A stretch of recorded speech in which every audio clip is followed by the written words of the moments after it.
প্রিয় কর্মী বন্ধুরা, আমি শ্যামল কুমার মিত্র, সভাপতি confederation of state government employees. আজকে অত্যন্ত একটি গুরুত্বপূর্ণ বিষয় নিয়ে আপনাদের সামনে হাজির হয়েছি। মাননীয় প্রধানমন্ত্রী, মাননীয় কেন্দ্রীয় স্বরাষ্ট্রমন্ত্রী এবং পশ্চিমবাংলার মাননীয় নবনির্বাচিত মুখ্যমন্ত্রী শুভেন্দু অধিকারী মহোদয় অত্যন্ত সুনির্দিষ্টভাবে প্রতিশ্রুতি দিয়েছেন যে স্বচ্ছতা নিরপেক্ষতার সঙ্গে রাজ্য কর্মীদের 6.5 লক্ষেরও বেশি যে শূন্য পদ রয়েছে সেই শূন্য পদে তারা ডিসেম্বর 2026-এর মধ্যে নিয়োগ করবেন। এখন বাস্তবে ডিসেম্বর 2026-এর মধ্যে 6.5 লক্ষাধিক শূন্য পদে স্বচ্ছতা নিরপেক্ষতার সঙ্গে নিয়োগ করা সম্ভব নয়। তা আমরা যদি তাদের সদিচ্ছাটাকে ধরে নিই এবং তাদের 5 বছরের কার্যকালের মেয়াদে বছরে গড়ে 1 লক্ষ হিসেবে শূন্য রাজ্য কর্মী পদে নতুন নিয়োগ করেন, তাহলে শুধু যে শিক্ষিত বেকার যুবক যুবতীদের একটা কর্মসংস্থানের দিগন্ত খুলে যাবে তাই নয়, তার সঙ্গে শিক্ষা, স্বাস্থ্য, পুলিশ সহ গোটা রাজ্য প্রশাসনের কার্যত চেহারাটাই বদলে যাবে। এখন যে একেবারে স্থবির একটা অবস্থায় এসে দাঁড়িয়েছে, সেই অবস্থা থেকে মুক্তি পাবে। তাই আমরা আশা করব যে বছরে 1 লক্ষ হিসেবে 5 বছরের কার্যকালের মেয়াদে অন্তত 5 লক্ষ শূন্য রাজ্য কর্মী পদে নিয়োগ মাননীয় শুভেন্দু অধিকারীর সরকার করবে। এখন প্রশ্ন হচ্ছে যে এখনই যদি নিয়োগ শুরু করে দেন, তাহলে কি এই সরকার স্বচ্ছতা নিরপেক্ষতার সঙ্গে মেধাভিত্তিক, যোগ্যতা কেন্দ্রিক উৎকর্ষকে মূল্য দিয়ে প্রতিযোগিতামূলক পরীক্ষার মাধ্যমে সর্বোত্তম কর্মপ্রার্থীদের রাজ্য কর্মী পদে নিয়োগে সফল হবেন? উত্তরটা হবে না। তার কারণ গত 15 বছরে মুখ্যমন্ত্রী, বিদায়ী মুখ্যমন্ত্রী মমতা বন্দ্যোপাধ্যায়, তাকে আমি ধন্যবাদ জানাবো। তার কারণ তিনি অত্যন্ত সুনির্দিষ্টভাবে তার 15 বছরের শাসনকালে প্রমাণ করে দিয়েছেন সাংবিধানিক নিরপেক্ষ সংস্থা বলে পশ্চিমবাংলায় কিছু হয় না। সরকার যতক্ষণ চান ততক্ষণই তথাকথিত সাংবিধানিক নিরপেক্ষ সংস্থাগুলি সরকারের নিয়ন্ত্রণমুক্ত সাংবিধানিক নিরপেক্ষ সংস্থা হিসেবে কাজ করতে পারে, অন্যথায় সেগুলো শাসক দলের একেবারে গণসংগঠনে পরিণত হয়ে যায়। এটা মমতা বন্দ্যোপাধ্যায় তার 15 বছরের শাসনকালে একদম স্পষ্টভাবে প্রতীয়মান করে দিয়েছিলেন। এবারে আসুন, বাম সরকারের অনেক সমালোচনা করা যেতেই পারে, কিন্তু বাম সরকার সাংবিধানিক নিরপেক্ষ সংস্থা পাবলিক সার্ভিস কমিশন, সরকারের নিয়ন্ত্রণে থাকা নিয়োগ সংস্থা এসএসসি, তারপরে সাংবিধানিক সংস্থা মিউনিসিপ্যাল সার্ভিস কমিশন, মাদ্রাসা সার্ভিস কমিশন, এই ধরনের বিভিন্ন সার্ভিস কমিশনের মাধ্যমে নিয়োগ করেছেন, যে নিয়োগ নিয়ে কখনো স্বজনপোষণ, রাজনৈতিক নিয়োগ বা দুর্নীতির অভিযোগ হয়নি। তাহলে কি বাম আমলে 34 বছরে কোনো রাজনৈতিক নিয়োগ হয়নি? না। এই সংস্থাগুলোকে বাদ দিলে বাকি এমপ্লয়মেন্ট এক্সচেঞ্জের মাধ্যমে যেসব নিয়োগ হয়েছে, প্রাথমিক শিক্ষকের যেসব নিয়োগ হয়েছে, সেখানে অবশ্যই রাজনৈতিক আনুগত্য নিয়োগের একটা অন্যতম শর্ত হিসেবে বিবেচিত হয়েছে, কিন্তু দুর্নীতির মাধ্যমে নিয়োগ এভাবে হয়েছে এরকমটা আমাদের অন্তত জানা নেই। এবং পিএসসির মাধ্যমে স্বচ্ছতা নিরপেক্ষতার সঙ্গে নিয়োগ হতো বলেই আমাদের মতো বহু ছাত্র পরিষদ কর্মী এবং নেতা, যারা তৎকালীন বামফ্রন্ট সরকারের রাজনৈতিক বিরোধী, তারা পিএসসির মাধ্যমে সচিবালয়ের মতো গুরুত্বপূর্ণ জায়গায় সরকারি চাকরি পেয়েছি, আমাদের রাজনৈতিক আনুগত্য বা রাজনৈতিক আমাদের সংস্রবটা, পরিচয়টা সরকারি কর্মী হিসেবে নিয়োগ পেতে কিন্তু কোনো সমস্যা তৈরি করেনি। কিন্তু 2011 সালে মমতা বন্দ্যোপাধ্যায় ক্ষমতায় আসার পরেই পরিস্থিতিটা সম্পূর্ণ বদলে গেল। কর্ণাটক রাজ্য ভার্সেস উমাদেবী অ্যান্ড আদার্স মামলার রায়ে মহামান্য সুপ্রিম কোর্ট বলেছিলেন, with a view to make the procedure for selection fair, the Constitution by Article 315 has created a Public Service Commission for the Union and Public Service Commissions for the states. Article 320 deals with the functions of UPSC and PSCS and mandates consultation with the Constitution, with the commissions on all matters relating to methods of recruitment to civil post services and for civil posts and other related matters. অর্থাৎ পরিষ্কারভাবে বলা যায়, civil post এবং civil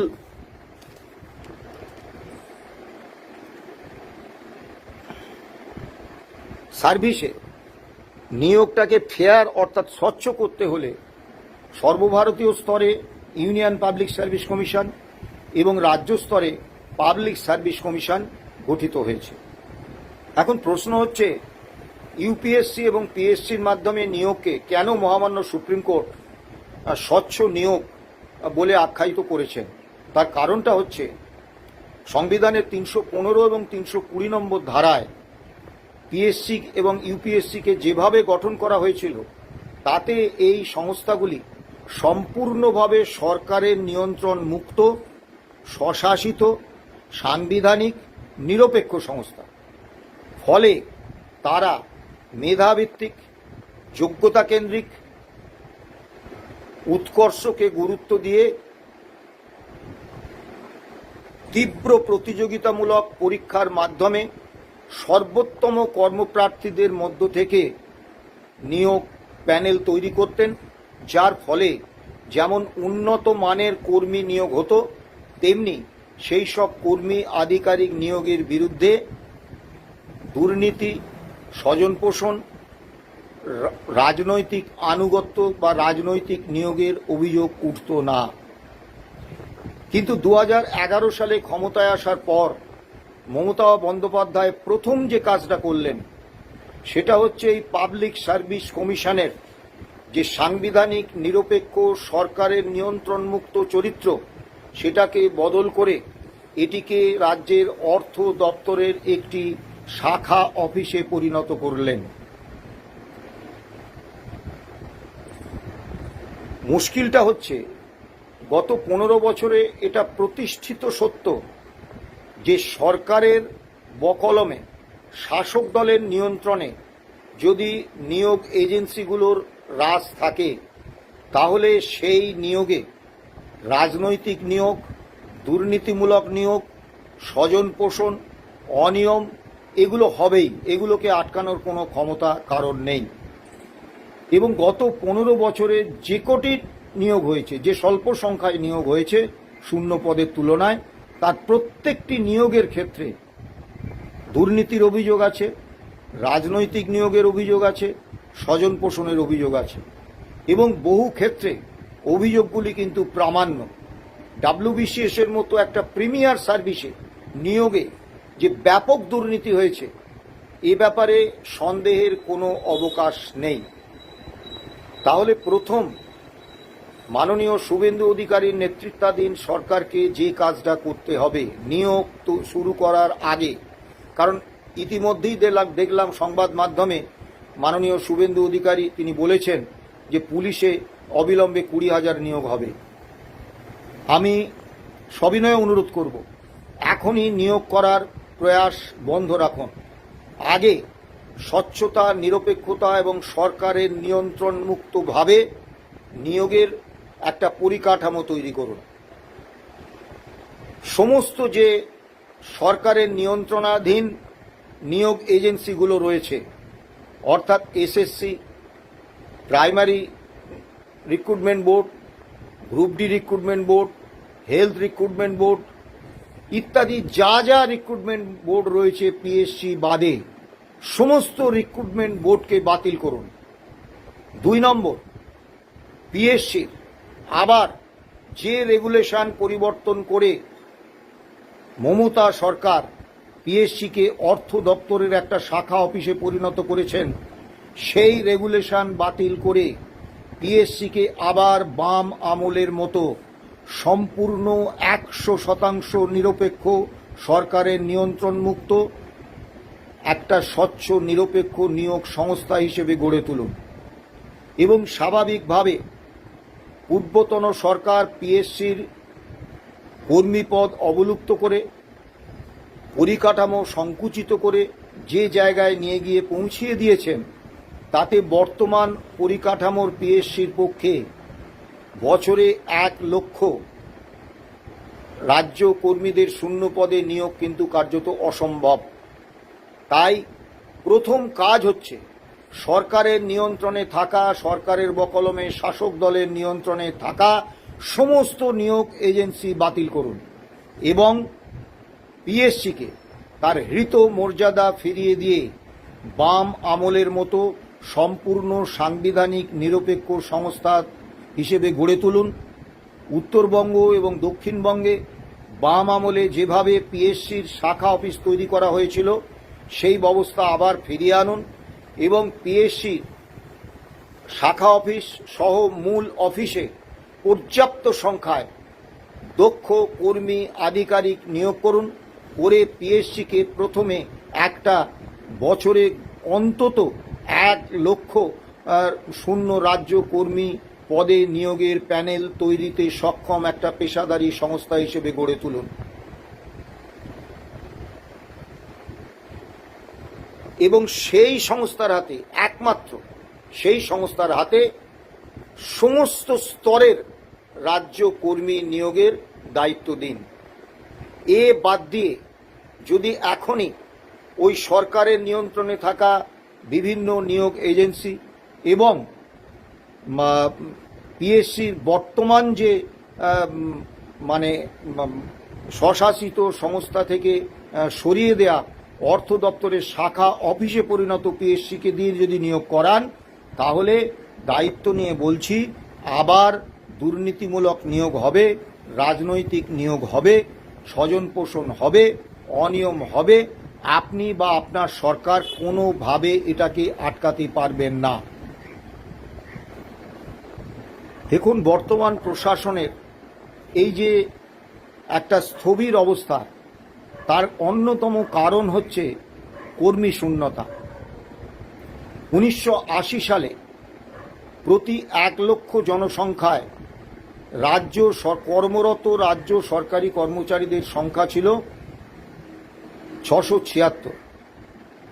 বর্তমানে সেটা নেমে এসেছে রাজ্য সরকারের হিসেবে প্রতি 1 লক্ষ জনসংখ্যায় 300 জনে। আমি আরটিআই করে এবং বিভিন্ন সূত্র থেকে যে তথ্য পেয়েছি, সেই তথ্যগুলো সম্মিলন করে দেখা যাচ্ছে বর্তমানে প্রতি 1 লক্ষ জনসংখ্যায় মাত্র 219 জন কর্মরত রাজ্য সরকারি কর্মচারী আছেন এবং তাদের মধ্যেও একটা বিরাট অংশকে তাদের ন্যস্ত দায়িত্ব পালনের দায়িত্ব না দিয়ে নেতা কর্মী মন্ত্রীদের বাড়িতে কাজ করানো হচ্ছে। কেউ একটা বড় অংশ তারা সরকারি দপ্তরে কাজ না করে, সরকারি হাসপাতালে কাজ না করে, শিক্ষক শিক্ষাকর্মী হিসেবে দায়িত্ব পালন না করে পূর্বতন শাসক দলের জনপ্রতিনিধি অথবা পূর্বতনের শাসক দলের শাসক নেতা হিসেবে তাদের মহান দায়িত্ব পালনে বেশি ব্যস্ত থাকতেন। এবং অবিলম্বে 2টো কাজ মুখ্যমন্ত্রী শুভেন্দু অধিকারীকে করতেই হবে। 1 নম্বর, সচিবালয়ের মতো একটি গুরুত্বপূর্ণ জায়গায় আইনসঙ্গত দুর্নীতির প্রক্রিয়ায় শাসক দলের অযোগ্য কর্মী নিয়োগ চলছে। সেটি হচ্ছে অ্যাটেন্ডেন্ট প্রথা। এই প্রথা বাম আমলেও ছিল। বাম আমলে প্রতিজন মন্ত্রী একজন করে অ্যাটেন্ডেন্ট পেতেন। তাদের মাত্র 2000 টাকা ভাতা ছিল। 1 বছর চাকরি করার পরে তাদের সচিবালয়ে গ্রুপ ডি পদে স্থায়ী নিয়োগ দেওয়া হতো। মমতা বন্দ্যোপাধ্যায় ক্ষমতায় আসার পরে প্রতিজন মন্ত্রীর দপ্তর পিছু 3 জন করে অ্যাটেন্ডেন্ট পেয়েছেন এবং সেই দপ্তর পিছু 3 জন করে অ্যাটেন্ডেন্টকে 1 বছরের মধ্যেই গ্রুপ ডি হিসেবে স্থায়ী পদে নিযুক্ত করেছেন। এবং এইভাবে বিপুল সংখ্যায় শাসক দলের কর্মী তারা সচিবালয়ের মতো গুরুত্বপূর্ণ জায়গায় পিছনের দরজা দিয়ে কোনো যোগ্যতা প্রমাণ না করে, মেধা বা উৎকর্ষের কোনো পরীক্ষা না দিয়ে স্রেফ অযোগ্য একটা বিরাট সংখ্যায় কর্মচারী অ্যাটেন্ডেন্ট হিসেবে গ্রুপ ডি কর্মী হিসেবে নিয়োগ পাচ্ছেন এবং পরবর্তীকালে সিনিয়রিটির ভিত্তিতে পদোন্নতির সুযোগে তারা পদোন্নতি পেয়ে এলডি, ইউডি, এসও, এমনকি অ্যাসিস্ট্যান্ট সেক্রেটারি, জয়েন্ট সেক্রেটারি পর্যন্ত, ডেপুটি সেক্রেটারি, জয়েন্ট সেক্রেটারি পর্যন্ত হয়ে যাচ্ছে। অবিলম্বে এই প্রথা বন্ধ করতে হবে, কারণ এটা নিশ্চয়ই মাননীয় মুখ্যমন্ত্রী মানবেন যদি মেধাভিত্তিক, যোগ্যতা কেন্দ্রিক, প্রতিযোগিতামূলক নিয়োগ পরীক্ষার মাধ্যমে নিযুক্ত হওয়ার যোগ্যতা এইসব অ্যাটেন্ডেন্টদের থাকতো, তারা মন্ত্রীদের অ্যাটেন্ডেন্ট হিসেবে তাদের বাড়ির কাজ করার মতো অসম্মানজনক পেশাতে অন্তত 1 বছরের জন্য হলেও নিযুক্ত হতেন না। এরা সবাই অযোগ্য এবং সবথেকে বড় কথা হচ্ছে এরা একটা যে শাসক দল ক্ষমতায় থাকছেন তাদের রাজনৈতিক কর্মী। ফলে প্রশাসনের যে সংবিধান প্রত্যাশিত যে নিরপেক্ষতা, সেই নিরপেক্ষতার মূলে কুঠারাঘাত হচ্ছে। প্রথম হচ্ছে এই অ্যাটেন্ডেন্ট প্রথা কিন্তু বন্ধ করতে হবে। জানি অ্যাটেন্ডেন্ট হিসেবে যারা ইতিমধ্যে নিয়োগ পেয়েছেন সেই কর্মী বন্ধুরা আমার প্রতি রুষ্ট হবেন, কিন্তু ভাই সত্যই। দ্বিতীয় যে বিষয়টা আমাকে খুব চিন্তিত করেছে, মমতা সরকারের আমলে আমি তখন স্বরাষ্ট্র দপ্তরে কর্মরত। আমাদের একটা কাজই ছিল, মমতা বন্দ্যোপাধ্যায় জেলা সফরে যাবেন তার আগে তৃণমূল দলের বিভিন্ন রাজনৈতিক তথাকথিত শহীদ পরিবারের একজন বা দুজন, একজনকে তিনি সরকারি চাকরি দেবেন, এর জন্য অ্যাপয়েন্টমেন্ট লেটার তৈরি করা এবং সেই অ্যাপয়েন্টমেন্ট লেটার ওই মুখ্যমন্ত্রী দপ্তরে কর্মরত অত্যন্ত তার আস্থাভাজন আমলা গৌতম সান্যাল, এদের কাছে আমাদের পৌঁছে দিতে হতো। ক্ষমতায় এসেই দেখলাম ফলতায় নির্বাচনী প্রচারে গিয়ে মাননীয় মুখ্যমন্ত্রী শুভেন্দু অধিকারী বললেন যে বিজেপির 321 জন শহীদ পরিবারের একজন করে সদস্যকে তিনি সরকারি চাকরি দেবেন। এটা ঠিক। গত 15 বছরে নিঃসন্দেহে 321 জন বিজেপি কর্মী তৃণমূল কংগ্রেস, তৎকালীন প্রশাসন, তৎকালীন পুলিশের হিংস্রতা, প্রতিহিংসা এবং নিষ্ঠুরতার বলি হয়ে প্রাণ দিয়েছেন, নির্যাতিত হয়েছেন, অত্যাচারিত হয়েছেন। এ ব্যাপারে সন্দেহের কোনো অবকাশ নেই। কিন্তু এখানে দুটো প্রশ্ন অত্যন্ত সুনির্দিষ্টভাবে আমরা করব। প্রথম প্রশ্ন হচ্ছে যে শুভেন্দু অধিকারী তো আমাদের মনে একটা আশা জাগিয়েছিলেন, একটা প্রত্যাশা জাগিয়েছিলেন। তিনি মুখ্যমন্ত্রী নির্বাচিত হওয়ার পরেই বলেছিলেন যে পূর্বতন সরকার যেভাবে তৃণমূল সরকার বা মমতা সরকার হিসেবে কাজ করেছিল, বর্তমান সরকার কিন্তু শুভেন্দু অধিকারী সরকার বা বিজেপির সরকার হিসেবে কাজ করবে না। এইটা হচ্ছে সম্পূর্ণ পশ্চিমবঙ্গ সরকার। এবং বিজেপির রাজ্য সভাপতি সম্মানীয় শ্রমিক ভট্টাচার্য একাধিকবার দ্ব্যর্থহীন ভাষায় বলেছেন প্রশাসনের মতো চলবে, প্রশাসনে কোনো রকম দলীয় হস্তক্ষেপ বরদাস্ত করা হবে না, রাজনীতির জায়গায় চলবে। বিজেপি দল এবং বিজেপির নেতৃত্বাধীন সরকার দুটো সম্পূর্ণ ভিন্ন বিষয়। প্রশাসনে রাজনৈতিক লোকেদের নাক গলাতে দেওয়া হবে না। আমরা আশায় বুক বেঁধেছিলাম।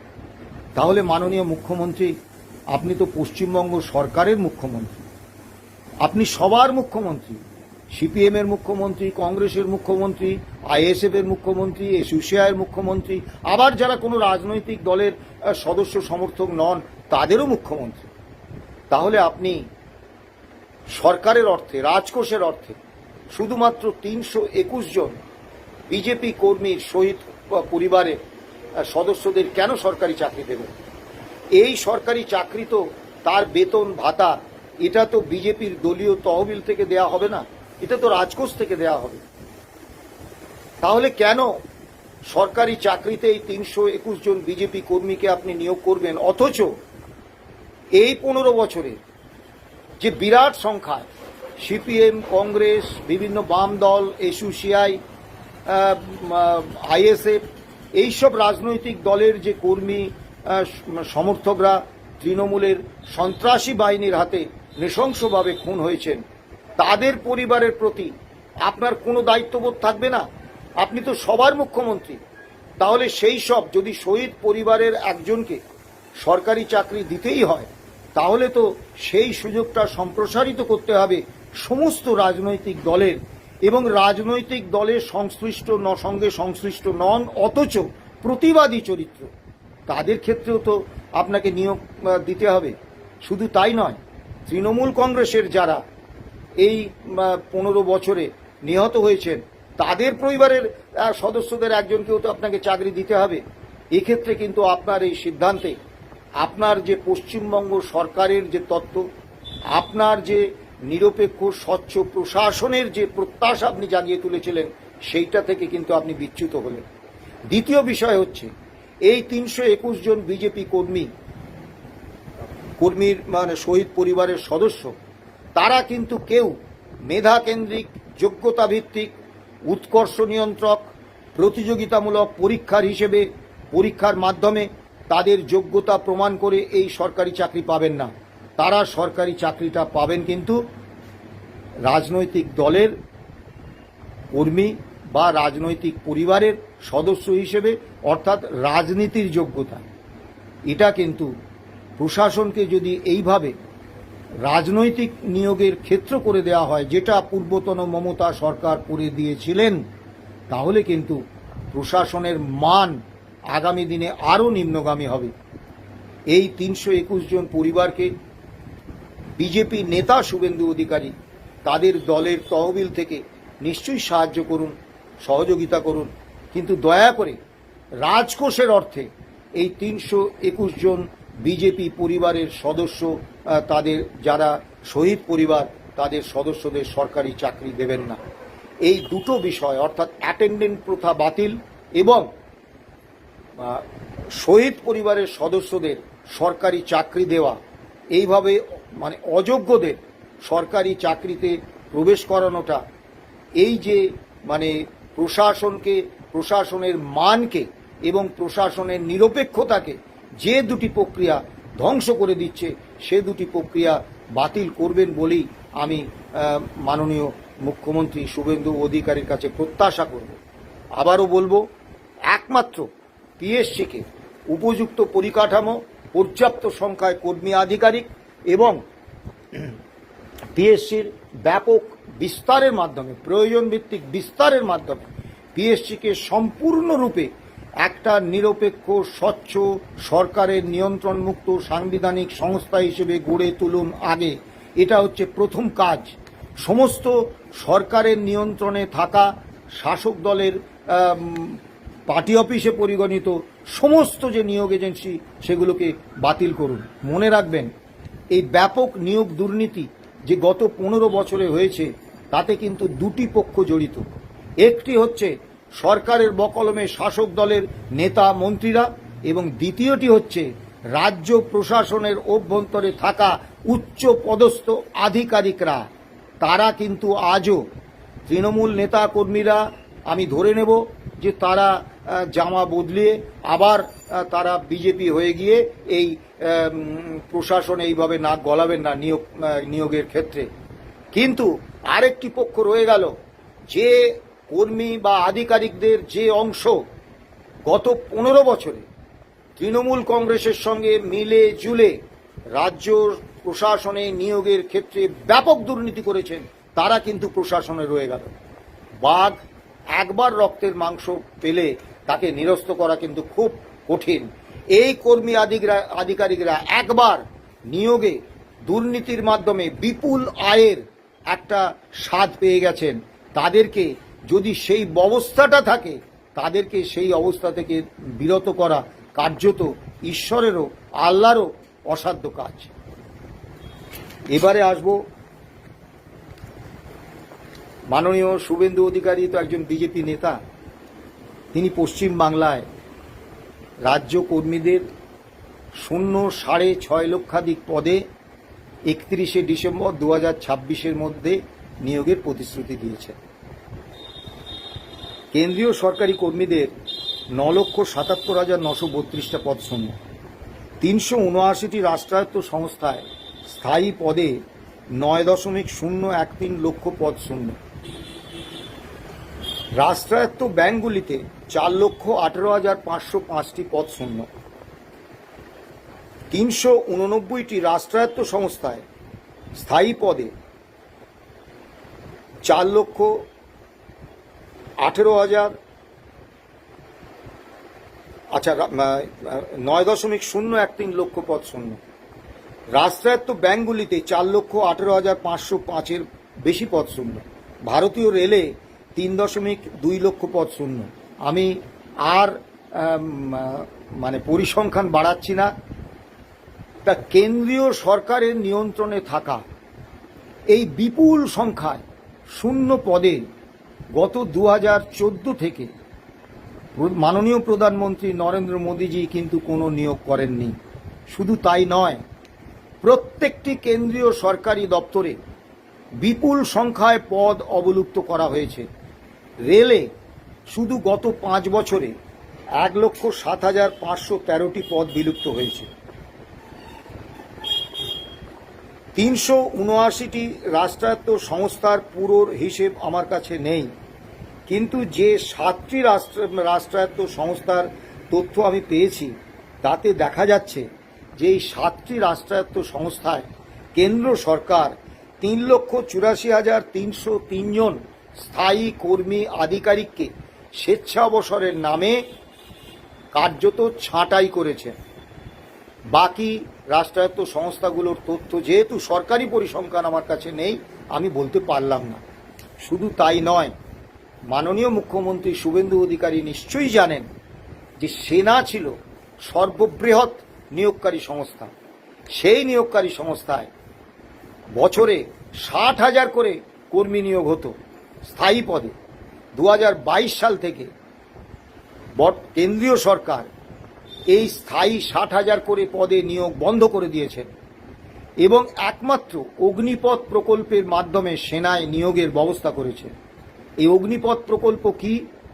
4 বছরের মেয়াদে অগ্নিবীর নিয়োগ করা হচ্ছে।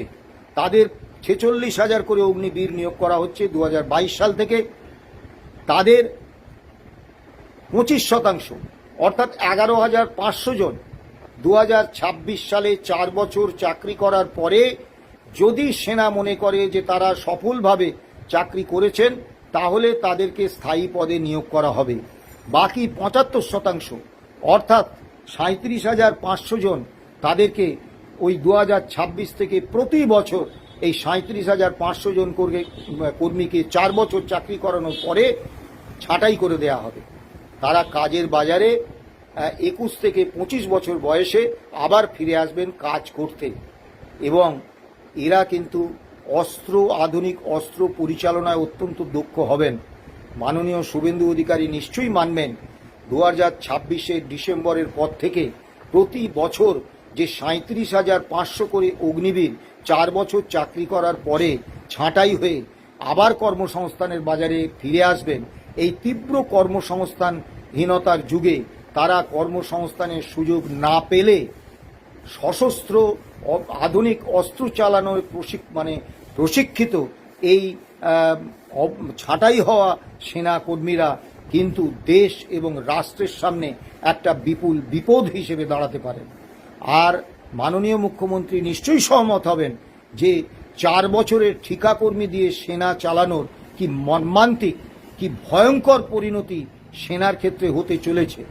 কাজেই কেন্দ্রীয় সরকার কিন্তু নিয়োগের ক্ষেত্রটাকে ক্রমশই সংকুচিত করছেন, অথচ প্রধানমন্ত্রী নরেন্দ্র মোদী, প্রধানমন্ত্রী পদপ্রার্থী নরেন্দ্র মোদী হিসেবে প্রতিশ্রুতি দিয়েছিলেন বছরে 2 কোটি সরকারি চাকরির।